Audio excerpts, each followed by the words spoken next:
ഭക്തിനിർഭരമായ കാഴ്ചകൾ, അതിനൊപ്പം തന്നെ ഇവിടെ വരുന്ന അയ്യപ്പ ഭക്തരുടെ ആ ഭക്തിസാന്ദ്രമായ മുഖം, അവരുടെ ദർശന സുഖത്തെ സംബന്ധിച്ചുള്ള വിശേഷങ്ങൾ, അങ്ങനെ ഒരുപാട് കാര്യങ്ങൾ ശബരിമല സന്നിധാനവുമായി ബന്ധപ്പെട്ട് ഉണ്ട്. കണ്ണസ്വാമി, ഇതിപ്പോൾ എത്രാമത്തെ മകരവിളക്കാണ്? ഇത് 16ാമത്തെ മകരവിളക്കാണ്. 16 വർഷമായിട്ട് മകരവിളക്ക് റിപ്പോർട്ട് ചെയ്യാൻ സാധിക്കുന്നു എന്നുള്ളൊരു ഭാഗ്യം തന്നെയാണ്.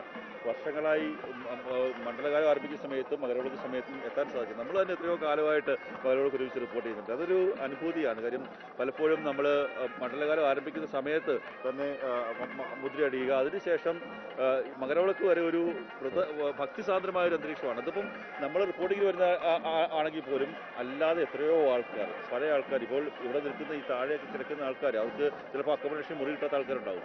അവർക്ക് ചിലപ്പോൾ ആന്ധ്രയിലെ തെലുങ്കാനയിലേക്ക് തമിഴ്നാട്ടിലേക്ക് ഏറ്റവും വലിയ ബിസിനസ്സുകാരൊക്കെ ആയിരിക്കും. അവരൊക്കെ താഴെ വന്ന് അവർ ആ മണ്ണിലെ പൊടിയിലൊക്കെ കിടന്ന് ഇത് അയ്യപ്പനോടുള്ള ഭക്തിയാണ്. അവർക്കൊക്കെ ഒരു ഇപ്പം പർണ്ണശാലകൾ കെട്ടിക്കാത്തിരിക്കുന്നവരായാലും അവർക്കെല്ലാം അയ്യപ്പനോടുള്ള ഭക്തിയുടെ അടിസ്ഥാനത്തിലാണ് അവരിങ്ങനെ വരുന്നത്. അവർക്കെല്ലാം ഒരേ ഒരു ലക്ഷ്യം മാത്രമേ ഉള്ളൂ: മകരവിളക്ക് കാണുക, മകരജ്യോതി ദർശിക്കുക, അതിനുശേഷം തിരുവാഭരണം ചാർത്ത് നിൽക്കുന്ന പൊന്നയ്യനെ കാണുക, തിരിച്ചു മടങ്ങുക. ശരിക്കും ലോകത്ത് ഇങ്ങനൊരു ക്ഷേത്രം മറ്റെവിടെയും ഉണ്ടായില്ല. കാരണം ഒരുപാട് വ്യത്യസ്തമായ ആചാരങ്ങൾ, അനുഷ്ഠാനങ്ങൾ, ഇതെല്ലാം അതിലേറ്റവും പ്രധാനപ്പെട്ടതാണ് മകരവിളക്ക്. ശബരിമലയെ സംബന്ധിച്ച് ഒരുപക്ഷെ പുരാതന കാലങ്ങളിലൊക്കെ എടുത്തു കഴിഞ്ഞാൽ മകരവിളക്ക് മഹോത്സവത്തിന് വേണ്ടിയിട്ടാണ് ഈ പൂങ്കാവനത്തിൽ ഇത്രയും കഷ്ടതകൾ സഹിച്ച് ലോകത്തിൻ്റെ പല ഭാഗത്ത് നിന്ന്, പ്രത്യേകിച്ച് തമിഴ്നാട്ടിൽ നിന്നും കർണാടകയിൽ നിന്നും ആന്ധ്രയിൽ നിന്നും കേരളത്തിൻ്റെ എല്ലാ ഭാഗങ്ങളിൽ നിന്നുമൊക്കെ അയ്യപ്പ ഭക്തർ പണ്ട് പുരാതന കാലത്ത് സന്നിധാനത്തേക്ക് വന്നിരുന്നത്. അവരിവിടെ ഈ സന്നിധാനത്ത് നമുക്കിപ്പോൾ എന്ത് യാത്രാ സൗകര്യമാണ് സന്നിധാനത്തേക്ക് വരാൻ. പമ്പയിൽ വരെ ബസ്സുണ്ട്. അവിടെ നിന്ന് നടന്ന് കയറാൻ ഇപ്പോൾ പഴയ കല്ലും മുള്ളും ചവിട്ടിയൊക്കെയുള്ള ആ മലകയറ്റമൊക്കെ മറന്നു കഴിഞ്ഞു. അതല്ലെങ്കിൽ അത് അനുഭവിക്കണമെങ്കിൽ ഇപ്പോൾ എരുമേലി വഴിയോ പുല്ലുമേട് വഴിയോ വരണം. ഏതായാലും ശബരിമല സന്നിധാനത്തെ സംബന്ധിച്ച് ഏറ്റവും പ്രധാനപ്പെട്ട ചടങ്ങ് മകരവിളക്ക് മഹോത്സവം തന്നെയാണ്. ആ മകരവിളക്ക് മഹോത്സവത്തിന് ഒരു പ്രത്യേകതയുണ്ട്. അതിൽ 2 സ്ഥലങ്ങളിലാണ് മകരവിളക്ക് മഹോത്സവം സന്നിധാനത്ത് പ്രത്യേകമാകുന്നത്. ഒന്ന്, ശബരിമല സന്നിധാനത്ത് ധർമ്മശാസ്താവും അയ്യപ്പനും ഒന്നിച്ച് ലയിച്ചിരിക്കുന്ന ആ പ്രധാനപ്പെട്ട ശ്രീകോവിലിൽ നടക്കുന്ന മകരസംക്രമ പൂജ. ഇതിനൊപ്പം തന്നെ മകരവിളക്ക് മഹോത്സവം നടക്കുമ്പോൾ ആ മകരസംക്രമ പൂജ കഴിഞ്ഞ് ദീപാരാധന കഴിയുമ്പോൾ അയ്യപ്പസ്വാമിയെ വിളിച്ചുണർത്തും. ജീവൽ സമാധിയിൽ ഈ സന്നിധാനത്ത് പരമശക്തിയായി യോഗീന്ദ്ര ഭാവത്തിൽ യോഗേശ്വരനായി സമാധിസ്ഥനായി ധർമ്മശാസ്താവിൽ ലയിച്ച ആ അയ്യപ്പസ്വാമിയെ വിളിച്ചുണർത്തുന്ന ഒരു ചടങ്ങുണ്ട്. അതങ്ങ് മഹാമണിമണ്ഡപത്തിലാണ്. അവിടെ ഇപ്പോൾ നമ്മൾ സാധാരണ അയ്യപ്പ ഭക്തർ വരുമ്പോൾ മണിമണ്ഡപത്തിന്റെ ഒരു കാഴ്ചയുണ്ട്. ഭസ്മത്തിൽ എങ്ങനെയാണോ ഒരു ഋഷി ശവഭസ്മ വിലേപരായിരിക്കുന്നത്, രുദ്രാക്ഷമണിഞ്ഞിരിക്കുന്നത്, അതുപോലൊരു മഹായോഗിയെ പോലെയാണ് മണിമണ്ഡപം സാധാരണ അയ്യപ്പ ക്ഷേത്രത്തിൽ ഈ ശബരിമലയിൽ വരുമ്പോൾ കാണുന്നത്. കാരണം മുഴുവൻ ഭസ്മം തൂക്കി അതെ അയ്യപ്പനെ ഉണർത്തുന്നത് ജീവൽ സമാധിയിൽ നിന്ന്.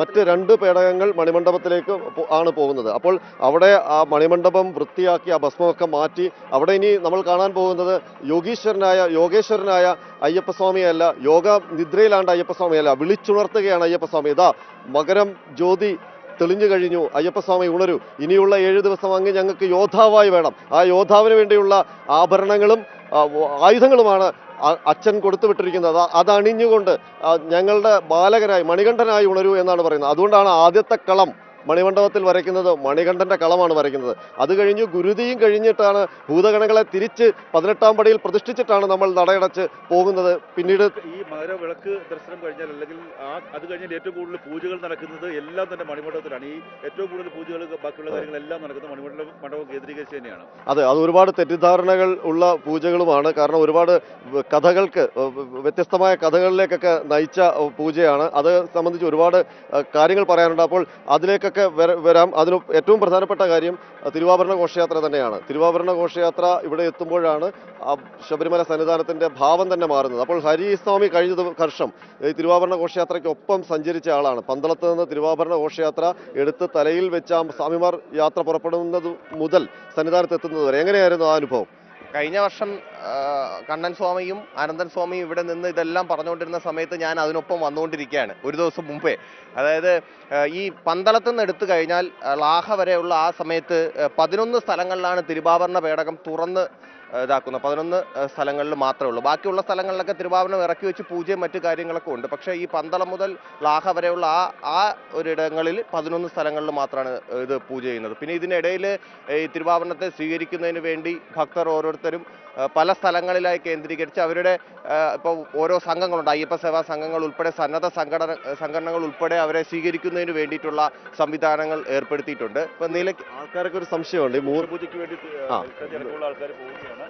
ഇന്നത്തെ പ്രധാനപ്പെട്ട ചടങ്ങ് ഉഷപൂജ എല്ലാ ദിവസവും നടക്കുന്നതാണ്. ഉഷപൂജയ്ക്ക് വേണ്ടി ആ ശ്രീകോവിൽ വലം വെച്ച് നേരെ ഉഷപൂജയ്ക്ക് വേണ്ടി പോകുന്നു. ഇനിയിപ്പോൾ ഈ അയ്യപ്പന്മാരെ ഇവിടെ തടഞ്ഞിരിക്കുകയാണ്. ഇനി ഉഷപൂജയ്ക്ക് ശേഷം മാത്രമായിരിക്കും അയ്യപ്പന്മാരെ മുകളിലേക്ക് കയറ്റി വിടുക.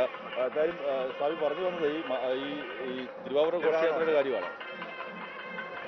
തിരുവാഭരണ ഘോഷയാത്ര വരുന്ന സമയത്ത് തന്നെ സ്വീകരിക്കാൻ വേണ്ടി പല സ്ഥലങ്ങളിൽ സന്നദ്ധ സംഘടനകളുടെ നേതൃത്വത്തിലും ഒപ്പം തന്നെ ഭക്തരുടെ നേതൃത്വത്തിലും വിളക്ക് തെളിച്ച് അവിടെ എല്ലാം ചെറു അമ്പലങ്ങളാണ്, ചെറിയ ചെറിയ അയ്യപ്പ ക്ഷേത്രങ്ങളാണ്. അതിൽ തിരുവാഭരണ ഘോഷയാത്ര വരുമ്പം തിരുവാഭരണത്തിന്റെ പേടകം തലയിലേന്തിയാണ് വരുന്നത്. അപ്പം ഈ തലയിലേന്തി വരിക എന്നുള്ളത് ശബരിമലയെ സംബന്ധിച്ച് ഒരു പ്രധാനപ്പെട്ട കാര്യമാണ്. കാരണം നമ്മൾ പള്ളിക്കെട്ടുമായിട്ടാണ് ശബരിമലയിലേക്ക് വരുന്നത്.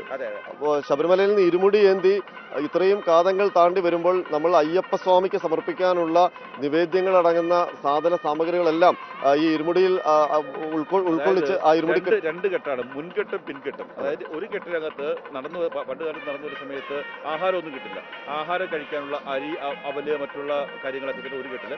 മറ്റേ കെട്ടില് പൂജാ സാധനങ്ങൾ. അങ്ങനെ മുൻകെട്ട് പിൻകെട്ട് രണ്ട് കെട്ടായിട്ടാണ് നമ്മൾ കെട്ടിറക്കുന്ന സമയത്ത്. മുൻകെട്ടിനകത്തായിരിക്കും ഈ പൂജാ സാധനങ്ങളൊക്കെ, പിൻകെട്ടിനകത്താണ് അരി, മറ്റുള്ള കാര്യങ്ങളും നാളികേരം അടക്കമുള്ള കാര്യങ്ങൾ. നമ്മൾ നാളികേരം ഇപ്പം സീസണിൽ ഉടയ്ക്കാൻ വേണ്ടി വരുന്നു. പക്ഷേ പണ്ട് കാലത്ത് ചിന്തിക്കേണ്ടത് ചിലപ്പോൾ അത് നാളികേരം നമ്മൾ ഭക്ഷണം കഴിക്കാൻ വേണ്ടി അല്ലെങ്കിൽ ഭക്ഷണം ഉണ്ടാക്കാൻ വേണ്ടി ആയിരിക്കാം. ഈ തിരുവാഭരണ ഘോഷയാത്ര പറയുന്ന സമയത്ത് തിരുവാഭരണ ഘോഷയാത്ര വലിയാനോട്ടോ ചെറിയാനോട്ടോ കടന്നു കഴിഞ്ഞാൽ നേരെ പമ്പയ്ക്ക് കയറില്ല. ഏറ്റവും പ്രധാനപ്പെട്ട കാര്യം പമ്പയ്ക്ക് കയറില്ല.